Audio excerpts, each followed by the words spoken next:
Assalamualaikum geng. Tadi aku check dekat Messenger, Facebook. Lepas tu ada yang dekat TikTok, ada yang WhatsApp. Semua tanya soalan lebih kurang sama kat aku. Abang, macam dah lama abang tak buat video mengai. Asyik buat video sweet dengan bini, dengan anak, pergi berjalan sana, berjalan sini. Tak ada dah kah video mengai? Aku ni sebenarnya bukan tak mau buat video mengai, tapi masalah dia aku dah tak tahan bau hanyak. Kadang-kadang lekat dekat tangan ni. Aku ni jenis berpeluh.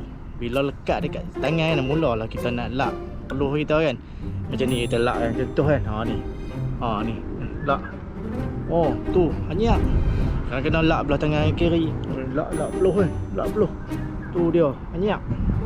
Sebab tu aku tak buat video mengai. Hanyak.